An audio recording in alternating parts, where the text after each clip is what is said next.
Hi everyone, this is Prattski, and I'm back with another attempt of Cloudspire. You may have seen the Brawnen Chapter 1 that I did. This is Chapter 2, but I put up a playthrough. I had numerous mistakes, but I did put a disclaimer out there ahead of time, in the first part of the video that explained that. So hopefully on this round here, it's going to be a little bit more smoother, a little bit less mistakey, and a little bit more fun. So I've got the map tiles all set up, and those are good to go. And now we will go ahead and just kind of jump right in and start populating the different items that are going to be on the map. So I don't know if when I set this down you'll be able to really see it. I doubt it. But what we need to do here is so carryover. The number of pieces of research you must collect in this scenario is equal to the amount of renown earned in scenario 1. Now I did lose totally in the playthrough, but I've since played it and I got all 3. So there's going to be 3 research in this scenario for me. And research should be added in the order listed, with the research Daiwin is carrying being first. So I'll explain that as I go and set this all up here with the different icons.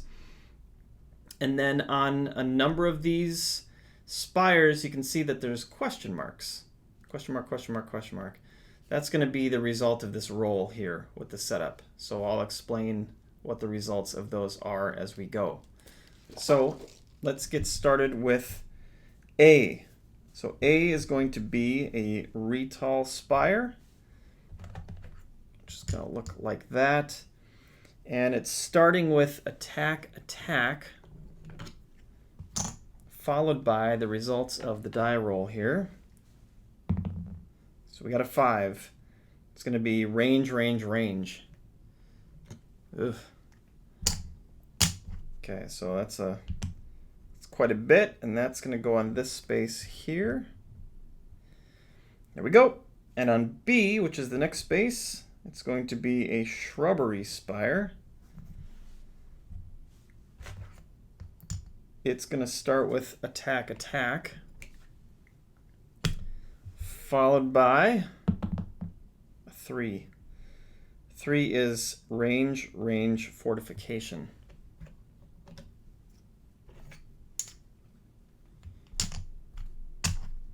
Okay, there we go. That's going on this one. These are going to get a little tight. Come on. Come on, get in there, buddy. There we go. Nice. Okay, and on spot C, we've got another retall spire, which is going to start with attack range, followed by 3. Range, range, fortification.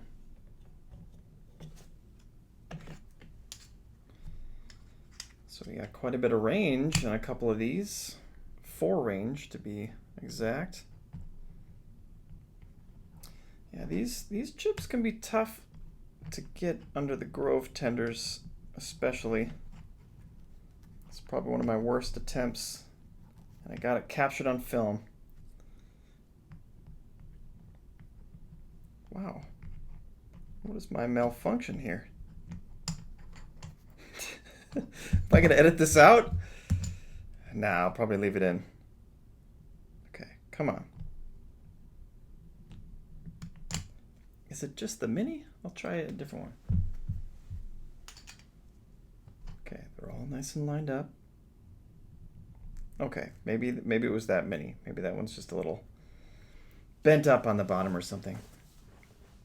Okay, so we've got those 3 spires going. We also need another spire on D, which is going to be up to the north. Well, we're going to try this one again.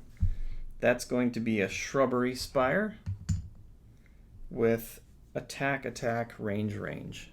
No roll on this one. going all the way up to the north.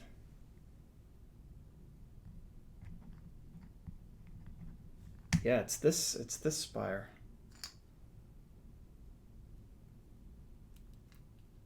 Must be that back piece.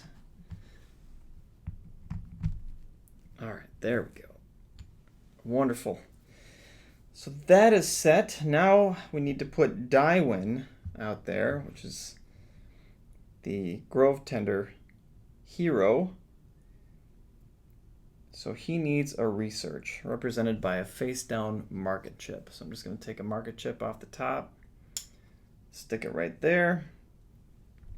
Then he gets an attack, followed by 7 health. It's a pretty sizable stack. So 4, that's 6, 7. And he's going to be placed right here. Okay, Dywin's looking tall. Then on F, we've got research. So I'm placing these additional 2 research because I had carryover from the last scenario. So one of them is going to go up in this space here, and another in this space down here. Okay, setup is almost complete. Now we need to place landmarks. So I've taken out the swamps here. Give them a shuffle. And a swamp goes there and there. And then I need to shuffle these back into the rest of the landmarks quick.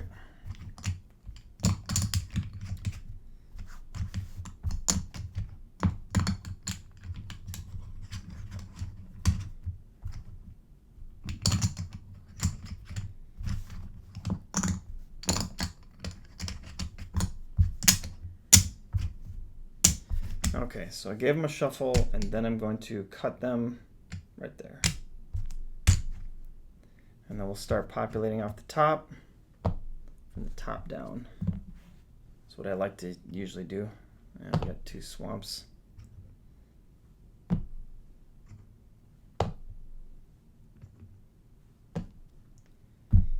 Okay.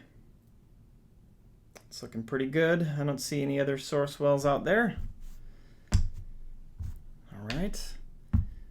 We will also populate the market.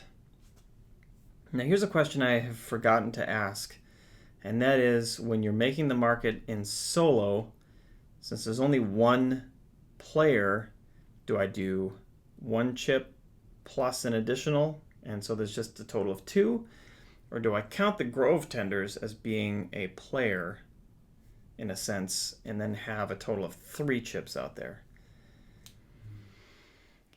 I'm not sure. I think I'll be safe and go on the player count, so we'll just have 2 chips out there. Is that right, though? Man, already getting into questions again. That's all right. Let me just see if I can find it in the setup real quick. So it says, escape option available market chip options equal to player count plus 1. So yeah, that's the tough one. Beside the stack, flip face up amount of chips equal to the number of players plus 1. I'm just going to count it safe and say I'm a player. So there's 1 player plus 1. So we'll have 2. Okay, there we go. And then shuffle the remaining Earthscape tiles. There we go. All right, setup is complete. Now let's cover the different objectives and things. So, objectives: defeat 3 spires in the Grove Tender Outpost. This is our Grove Tender Outpost right here. So we need to take these 3 down. When that happens, Brawnen Mark, my mark, immediately becomes the Grove Tender Fortress Gate. Because as we'll see further in the rules, my minion's mark is not the fortress to start off. It's going to be these 3 spires down here.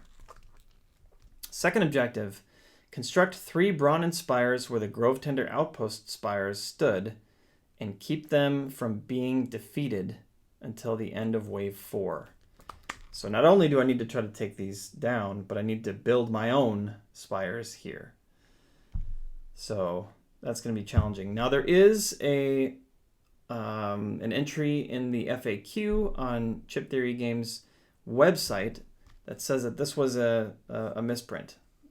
That this should be the end of wave 5, not wave 4. So we'll keep that in mind. Lastly, need to collect all pieces of research and return them to the Brawnen Fortress. And the rules will explain how this research can be picked up. But there are 3 out. 1 here, 1 up there, and Daiwan is carrying 1. I will win by completing at least 1 of the objectives, and lose if the Brawnen Fortress Gate is defeated, or any Brawnen Spire built where the Grove Tender Outpost Spires stood is defeated. Gonna have to protect those big time. So, rules for the scenario. Brawnen minions, the mark is the furthest spire of the Grove Tender Outpost. So they're going to be working their way down here and attacking this first, then this, then this. Cram the Mighty, which is one of my heroes, may not be selected for deployment this scenario. So he's sitting out. Maybe he's caught a cold or something. Who knows? Next, before moving, a friendly hero may pick up a piece of research from an adjacent hex and place it under the hero's chip. A hero carrying research will drop it on their hex if they are defeated. Units may occupy the same hex as a piece of research. Heroes may not pick up a piece of research if another unit occupies the same hex as it, or if they are already carrying research. When a hero returns to their fortress, research they were carrying is considered collected and is removed from the hero. So that's how we're going to deal with the research. Scenario ends immediately if the Grove Tender Fortress Gate is defeated. So that's kind of putting a timer in a sense. If I'm doing really well, that my minions are going to be progressing towards here if I've defeated all of these spires. And I need to make sure to get these research in to try to get that 3rd objective.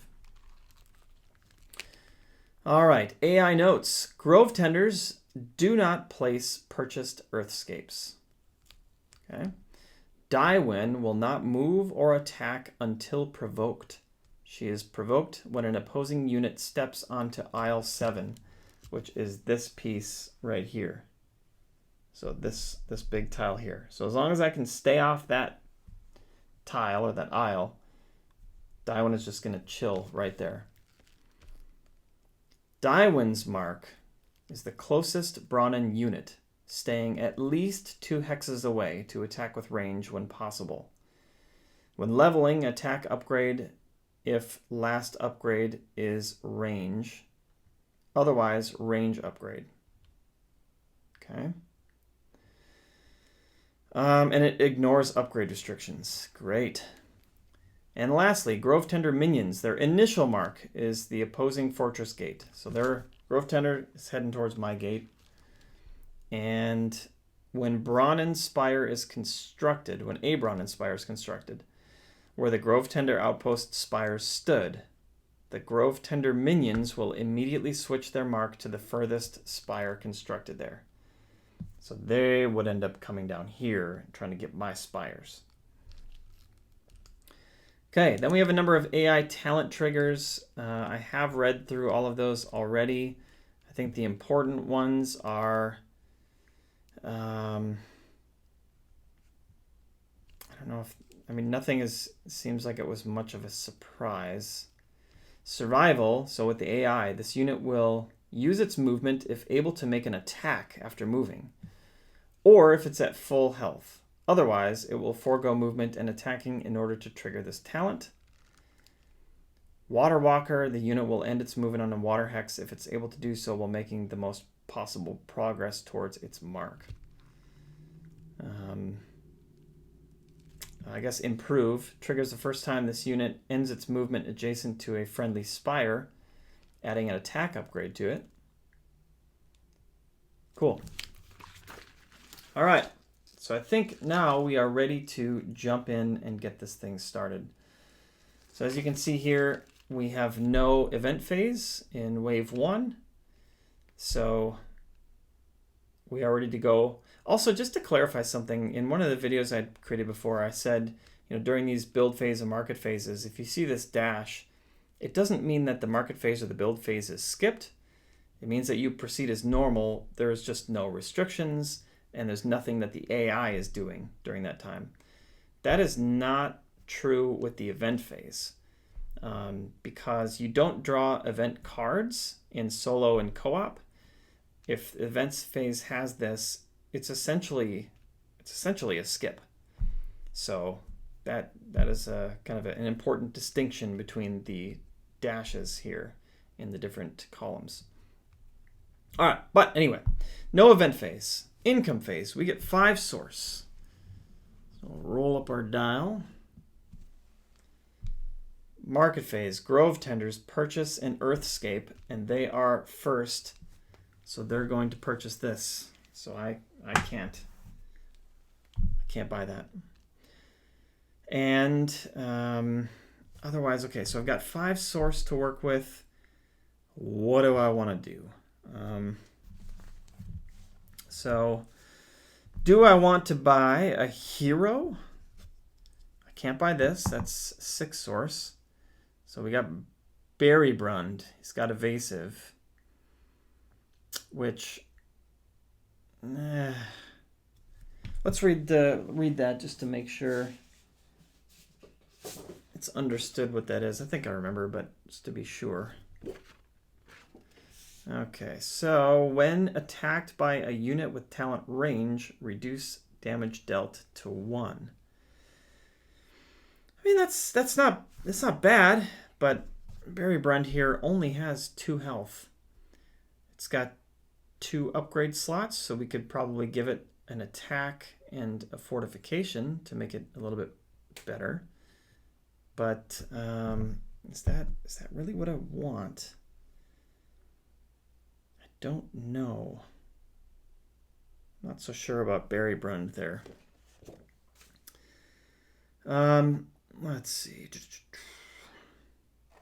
How much CP do we have to work with? We got 5 CP.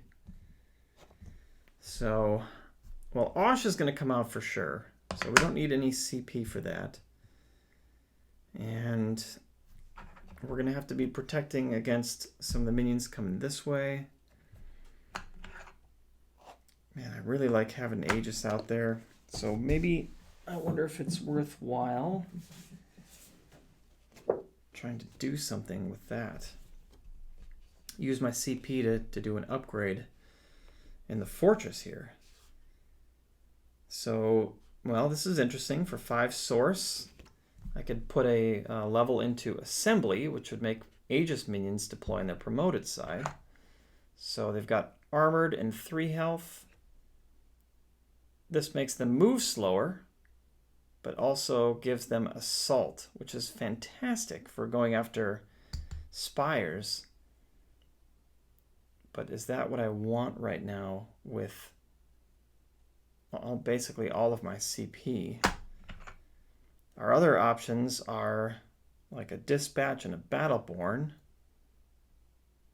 So that might not be too bad. How can we get our dispatch out? So dispatch minions deploy on their promoted side with level 2 honor pit. We can't get there. We only have 5 source, and that would take us 8 source to get there. Oh, these decisions. All right, and I will also say, I'm not expecting to go pro mode here and just crush this scenario. So I did try it once a few days ago, and just totally got butchered. So I don't yet know what the strategy is here. I have an idea, a new idea to try, but we'll see. So without just making this carry on big time, I think what I might do, just because I know I'm going to use it, is I'm going to put in a level to assembly here, and we're going to have our Aegis going on its promoted side. So we'll put one into assembly and take our CP all the way down to 0 because that cost us 5. All right. So we are done with the market phase. We're done with the build phase. And now we got to use our CP and build our stacks here. So because we got the Aegis rocking, and he's armored, which is definitely really nice.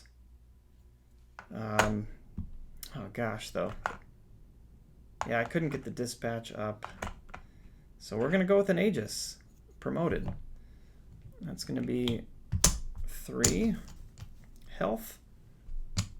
We've got Osh, who's going to be coming out. He's got 3 health as well. He's going to be pretty good against landmarks with his hunter ability. So let's stick him up on top. So there we go. For the Grove Tenders, we need to do a Taproot.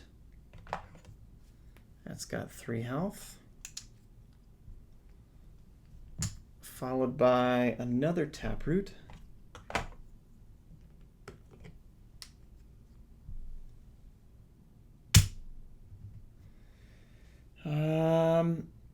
And if the Taproot, because it's got Summon, if it gets down to exactly 1 health, then it's going to summon a promoted Warbriar.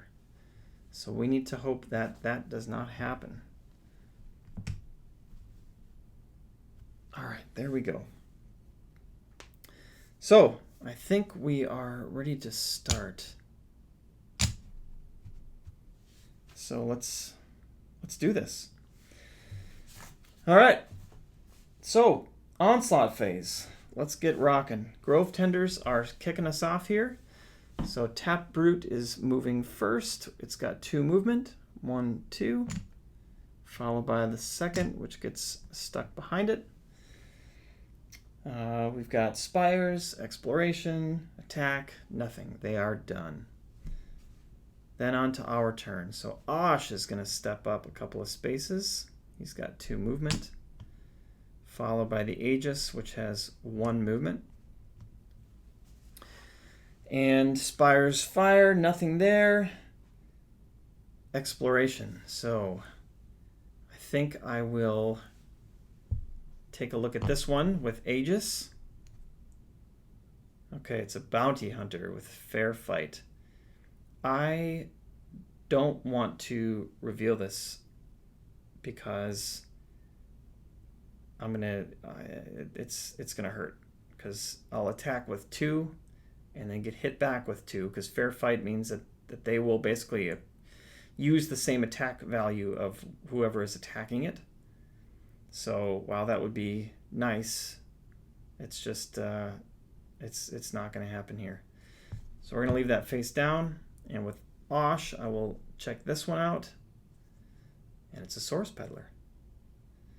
So I'm also yeah, that's just rough. I mean, it's nice to have Osh,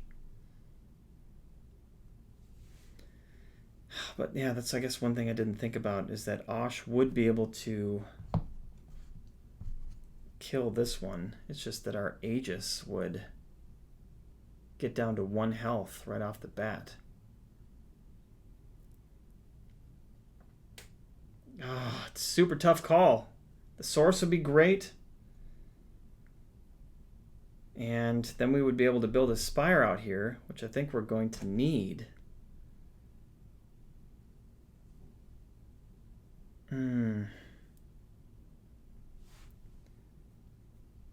Tough decisions. I really just don't like the idea of our Aegis getting down to 1 health already. So I'm not going to reveal either of those. And that concludes everything for our side. So moving back over to the Grove Tenders. Taproot's going to move up 2. Other one's going to move up 2. No spires around. No nothing for them to do. Nothing is within range because these are ranged. So they are done. So I need to plan this out. It's really nice that Aegis has armored because it's going to block the first incoming damage from an attack, which is really great against the Taproots. So what I think I want to happen ideally is that the Aegis is going to attack a Taproot. No. Osh is going to attack a Taproot first so that it goes down 1 health and it has 2. And then the Aegis will finish it off so that it doesn't summon the Warbriar. So on the next turn, Taproot's going to move 2. Aegis is going to be right here, so he would get attacked. So I want Osh out of the way. So I'm going to have Aegis move first. And he's going to displace Osh. And but I'm stuck between these, which is not really what I want, because you cannot move through landmarks, which I got wrong on the last playthrough. Because, like I said, I want the Taproot to be able to. I want to attack it first with Osh. So I think I'm gonna have to just end up taking a damage. I don't see this working out super awesome with the where things currently are at. So I think what I'm going to do is have Aegis move forward first. It's going to displace Osh. And then I'm going to leave Osh right there and actually end up revealing this Bounty Hunter, which has 4 health. And as much as I would really like to take this down and have Osh level up, if I have Aegis attack it first, it's going to retaliate with 2 and take Aegis down to just 1 health. And that's a little bit of a concern to me. So whereas if I have Osh attack, he's got Hunter. Fair Fight says that it's going to basically mimic the attack stat. Osh can do 2 damage to the Bounty Hunter, but its attack stat is only 1, so it'd only retaliate for 1. But that upgrade sure would be nice.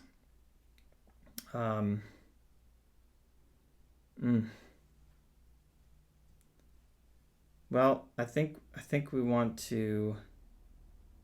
It's so tough because if the Aegis ends up taking it, has 1 health, it's going to get up toe to toe with the Taproot attack, and once it retaliates, it's dead.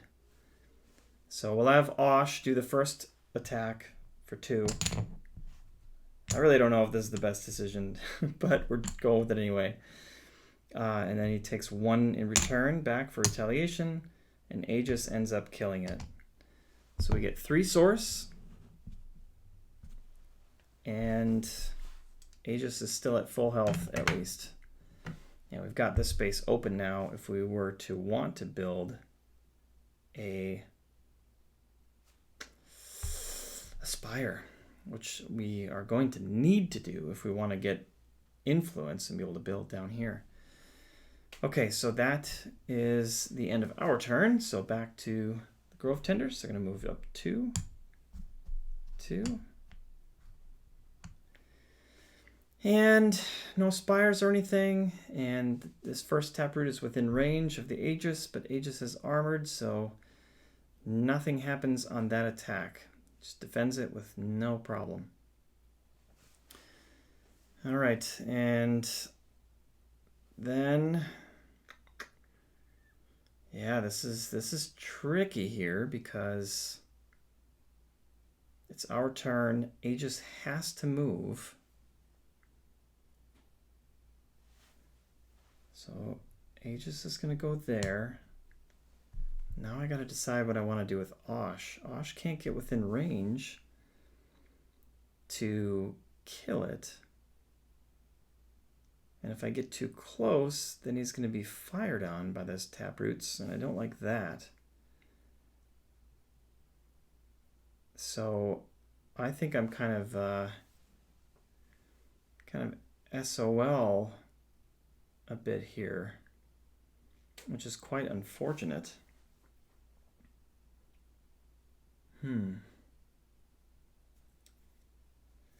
Yeah, this isn't playing out well for me. That is for sure.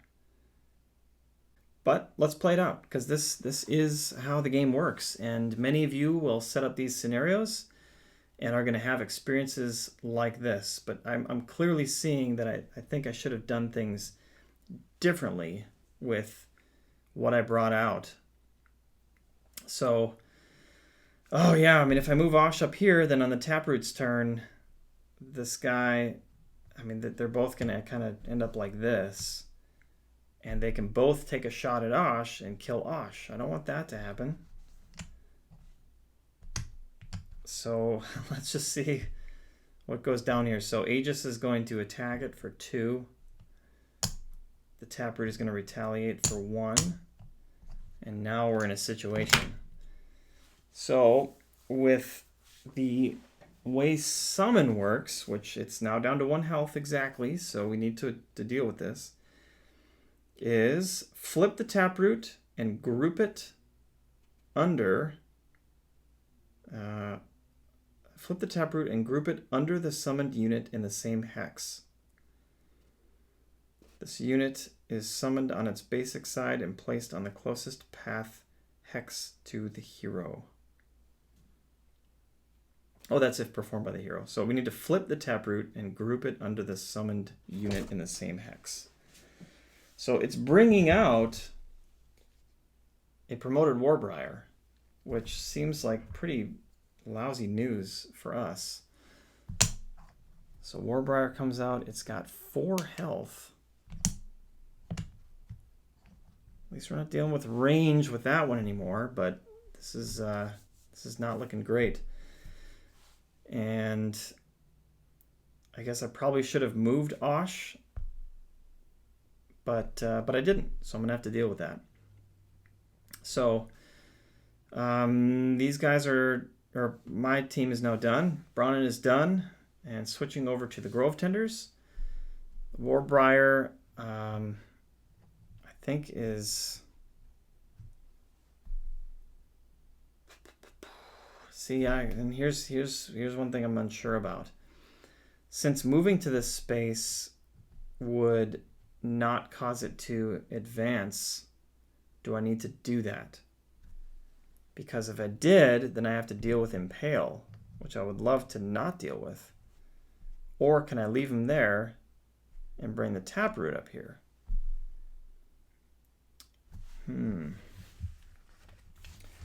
Let's consult our rules. I mean, it talks about trying to move as much as possible. So, AI units follow modified movement rules. They must move their full movement stat while making as much progress towards their mark as possible. If an AI unit cannot use its full movement stat while making progress, it will use as much of its movement as possible to make as much progress as possible. If an AI unit cannot make progress, you may optionally have it make a lateral move. Aha! That's good news. You may optionally have it make a lateral move. Well, I'm going to opt to not have it make a lateral move. It's going to stay right there, and Taproot is going to move up here. Now, that's really good because the Impale ability, I believe, only triggers if the unit moved. At the end of this unit's movement, it deals 1 damage to all adjacent units it was not adjacent to prior to moving. So I guess it could still move, but it was already moved, or it was already adjacent to the Aegis, so impale does not happen. So then what's going to happen is they're both going to attack. The Taproot's the only one within range here is the Aegis, so it's going to try to attack and do nothing, and the Aegis is going to reply back with that. Well, wait, I get to do the order. Is that what I want it to do?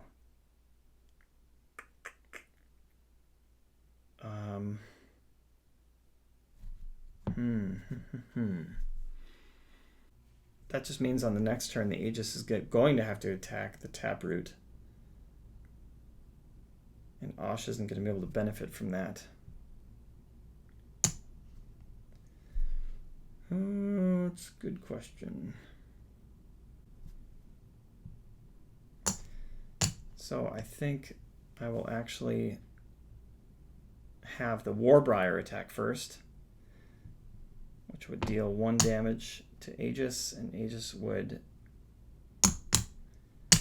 counterattack with 2. So I kind of like that. Okay. All right, our turn. So I'm going to bring up Osh right here and have... the Warbriar is going to end up taking out the Aegis. And it won't be able to counterattack. This is rough. Is that what I want? Well, it's what's happening. There's really nothing else I can do. I could have Aegis attack the Warbriar instead, and that would kill it. But then on the Taproot's turn, they're going to try to move, and they're going to kill Osh. So it's just kind of a bad situation all around. Well, to avoid another Warbriar, I'm going to have Osh attack Taproot, for 1. And it's going to deal 1 back. And then I'm going to have Aegis take out the Taproot completely.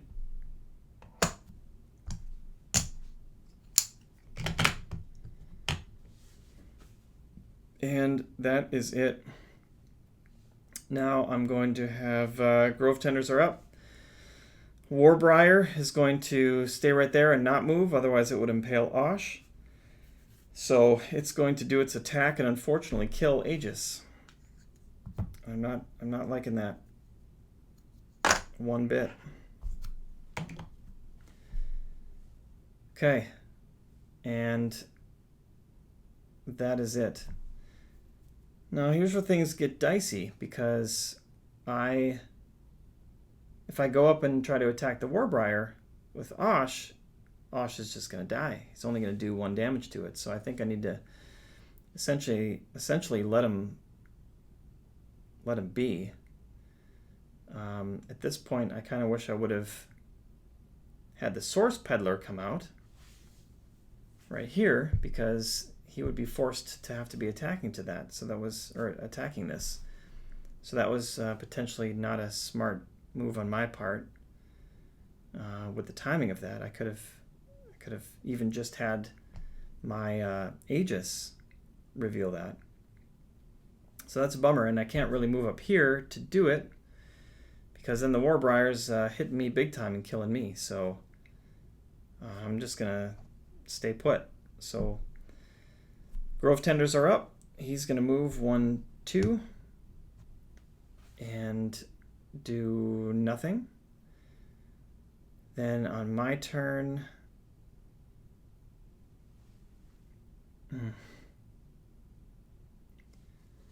I'm just gonna stay put. So this is this is really interesting. So then the Warbriar is gonna move up and then hit for 2. And my Fortress is going to do 1 damage back. Okay, and then on my turn, I'm going to step up and attack, killing the Warbriar, getting myself 1 source.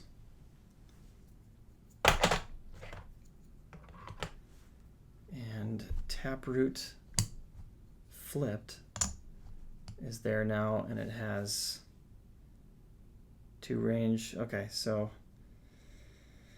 that oh, and then I get an upgrade. So I guess it doesn't really matter too much what's going on here. I think I'm gonna give it an attack. And then the Taproot is going to go and shoot at my fortress, taking it down to 7. Fortress retaliates, killing the Taproot, gaining 2 source. Which brings me up to 6. And I wasn't able to get Osh back into here to be able to heal up or anything. So he's just going to sit there, and that is the end of the wave. Okay. Oh, I had major mental blocks there trying to figure out what to do, because that did not flow as smoothly as I was hoping in terms of my ability to take out the enemies there. But that's all right. That's what this game is about. You tackle these scenarios, you get it wrong, and you figure out what you need to do to get it right. So we're in the still getting it wrong part a bit. All right, so wave 2. We're going to start with rolling the event die. I'm going to get 7 source, and then we've got a normal market and build phase. So let's start off with that event. We rolled a 4, and that is going to add an attack upgrade to Daiwin. So Daiwin is now sitting on 3 total attack. Doesn't seem too great whenever he decides to come out and party. Okay, then I gain 7 source, taking me up to 13 total. So we got some stuff to work with. And we've got ourselves a tile here that I definitely would like to work with. Now, I've been, in thinking about how to actually get influence to build down here, I think the only way to make that happen, because from my understanding, it's a tile by tile influence type of thing, is that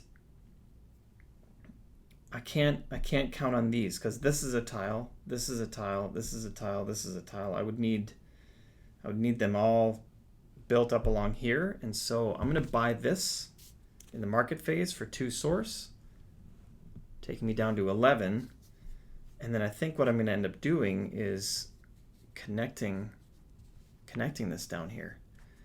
Now it has the advantage of allowing me to, I'm not going to place it here permanently yet. I got to figure that out. But I'll be able to put one here, or a spire here on this tile, and on here, which will allow me to build onto here. So I think that's the only way to accomplish it. But we'll see. Okay, so I bought that for 2, and there's nothing else that we can do for the market phase. So now we go into the build phase.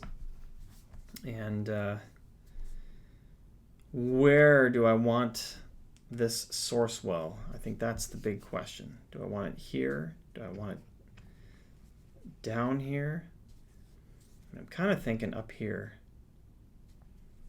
Yeah, let's do that.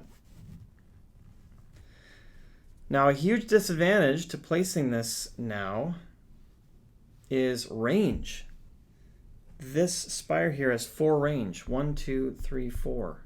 1, 2, 3, 4. It can hit these spaces for 2 attack. Meaning, maybe I just want to sit on this for a little while and not actually play it until I'm ready.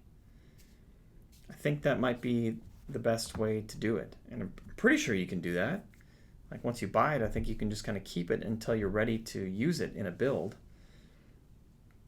So I will hold on to that for the time being. Let me know if I'm playing that wrong. If you have to build it right when you buy it, then I'm getting it wrong. So let me know. But I have it now, so I'm going on the assumption that I can build it later. All right, so build phase.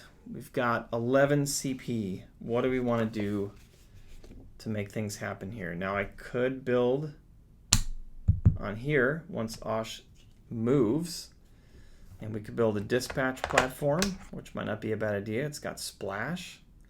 That would be helpful. Yeah, because these minions are going to be going here until I get stuff built up on here, and that seems like it's going to be a little bit. So I'm going to plan to save 4 CP, sorry, 4 source for buying that once we get Osh moved out. I'm going to use one of my buys during the wave to be able to make that happen, because I don't think I can do it right now since Osh is there. Yeah, so we'll wait on that. And that would be 4 out of 11, which would bring me down to 7. Or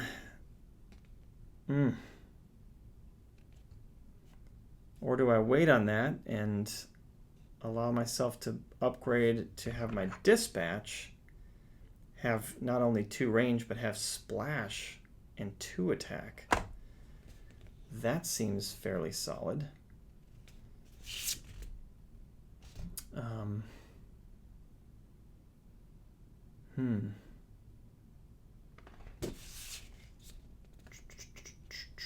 Hard decisions. So I've already got my Aegis upgraded. I'm gonna have 7 CP to work with. I could bring out an Aegis and a dispatch. I could bring out a Forsaken. I think I'm going to do the Aegis and dispatch, though. I think that is just going to be a better option. I don't think I want to do an architect to have him build, because he'd only be building on that one spot, and that's 4 of my CP. And we're going to have to deal with this these taproots. Ish. Yeah, we got a bunch coming, so that's going to be rough. All right, so that's what I'm going to do. I'm going to put 8 total source into my honor pit. I'm going to upgrade that to level 2, which takes me down to 3 total source.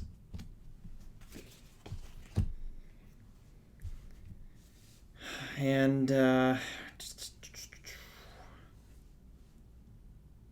gosh, or do we do Drang instead of the Aegis?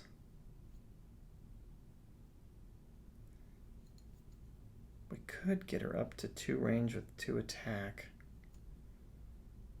I mean, Spire Shot is cool, but when I flip Drang over to promoted, there's no way I can get her up to dealing more than 1 damage, which I don't like.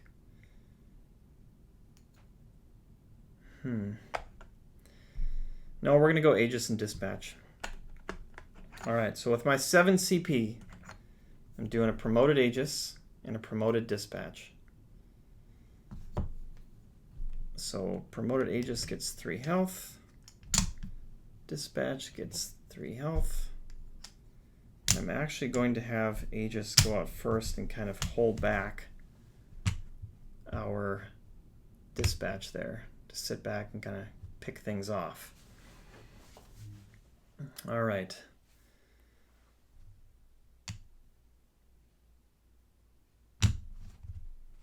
Well, let's see what happens. Okay, so now we got to build the Grove Tenders, and it's basically 3 taproots. So we got a huge potential for spawns from the summons, which I think is going to be rough. Like, they're totally preventing me from doing what I need to try to do to get down here to take care of business. Okay, so Brawnen are going to be first here. So let's kick it off. I will have the minions go first. Aegis goes 1, 2. Nope, just one. And dispatch gets stuck in there. And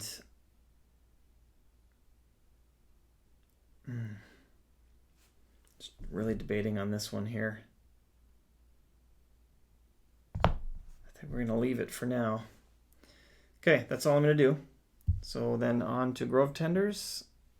Taproot goes 2, followed by 2, and the other one is stuck there. And that is it. On to my turn. Aegis is going to move forward 1, dispatch forward and get stuck. And that is it. This thing's hidden for 2, right? Yep. Okay, that's all I'm going to do. Taproot's advance 1, 2, 1, 2, 1, 2. All right, so on the next one, I think I might need to get out of range. Otherwise, it's just going to kill me.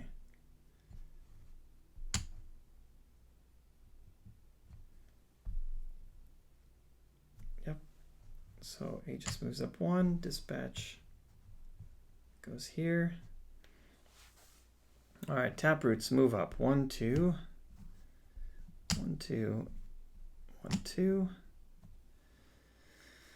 And this Taproot is going to shoot at the dispatch because that's the only one that it can do damage to. So it's going to shoot at it and hurt it or damage it for 1. But this guy shoots back as a retaliation for 2, which really stinks because now this Warbriar is coming out instead.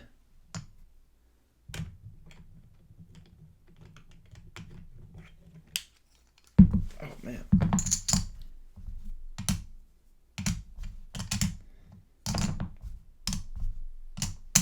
Okay. It's got wow,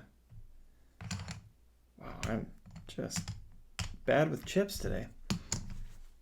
Okay, so our Warbriar is now spawned there. He's summoned.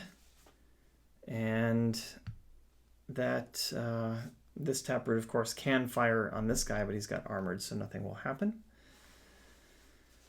Okay, what to do next? Aegis is going to have to move forward 1. Dispatch forward 1. And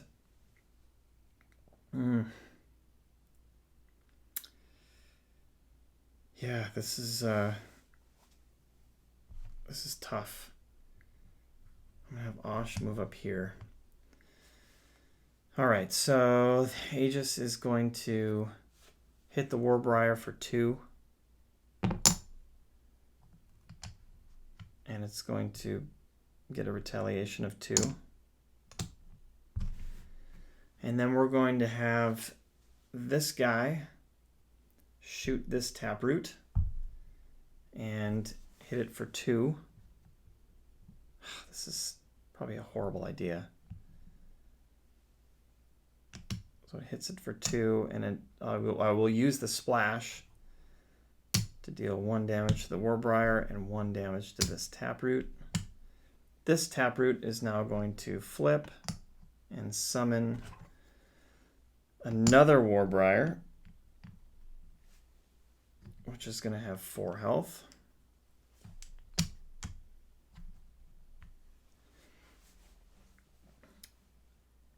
And that concludes our turn. So then the Warbriar is going to move up here, Taproot here. And unfortunately, the Aegis gets impaled and dies. And let's see, this Taproot is going to shoot the dispatch for 1, and dispatch gets to retaliate, and it will actually kill this for 2. So we're going to get 2 source for that.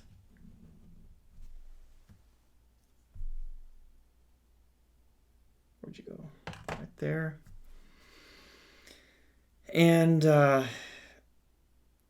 let's see, retaliation. I don't think that the talents work, so I don't think it can splash. Yeah, okay, so that's, let's see.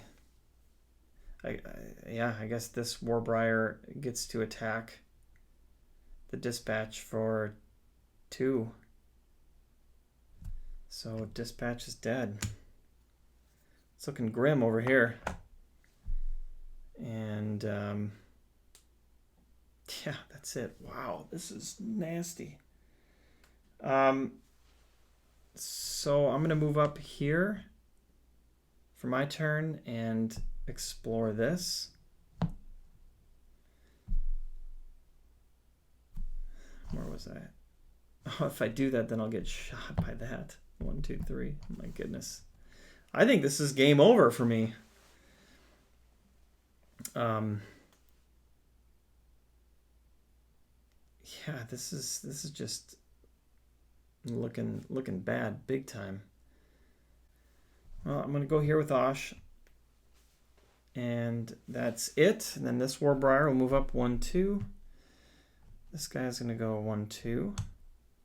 Neither of them have range or anything, so they are done. For my turn, I will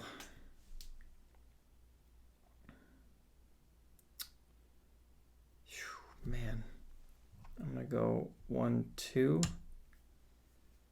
and not do anything. Then for their turn, they're gonna go 1, 1. And Impale, I think, only affects units, if I remember correctly. Let's just be extra sure. At the end of this unit's movement, it deals 1 damage to all adjacent opposing units. My fortress is not a unit, so nothing will happen there.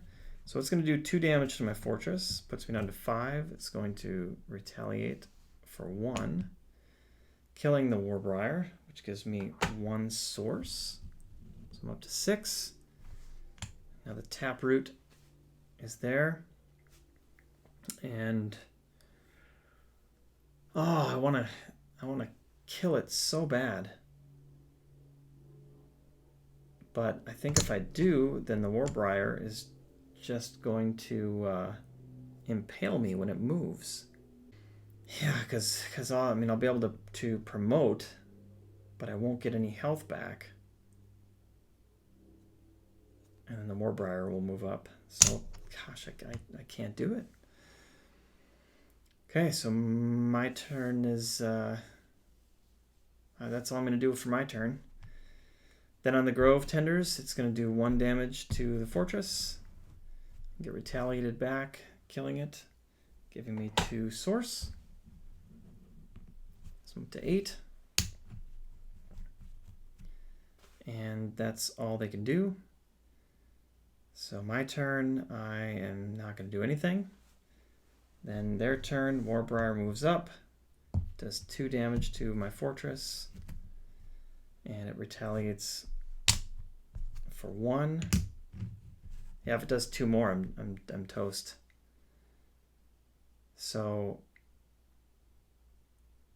I'm dead. That's it, folks. I could move up here, do 2 damage to it, but it would retaliate and kill me.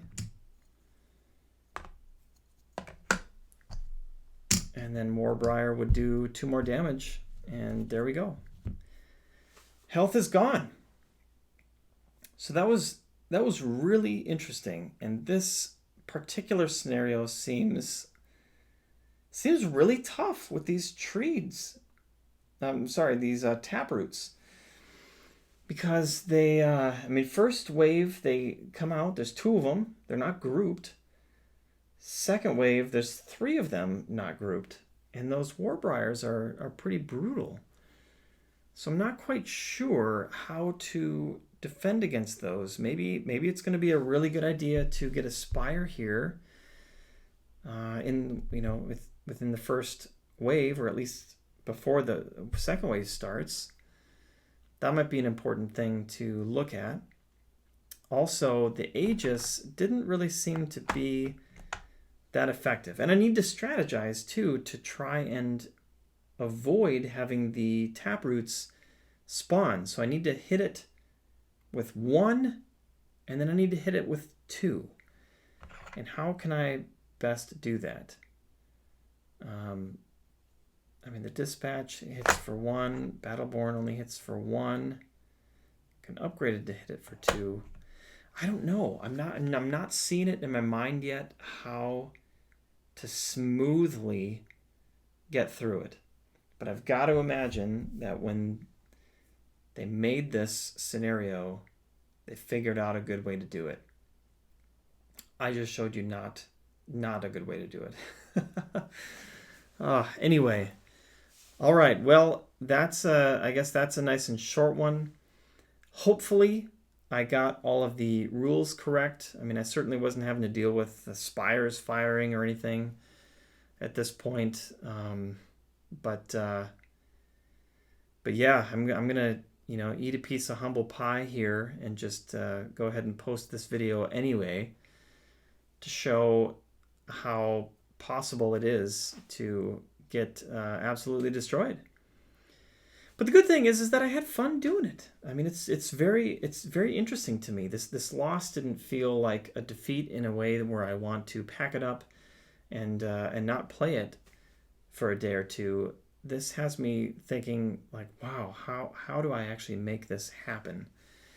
Because I really want to make this happen. So, interesting stuff. All right. Well, if I did get anything wrong, which is definitely very, very possible, please let me know. And I'll continue to make corrections and hope in future playthroughs that I'm getting them correct. But thanks for tuning in here and being a part of this. This is just such a phenomenal game. So well done. I've also been playing a little bit with my buddy Mark, doing the co-op stuff, and that has been an absolute blast. It's so fun having somebody else to strategize with and having 2 different factions to utilize. So, yes, anyway. Thanks again, everyone. Appreciate it.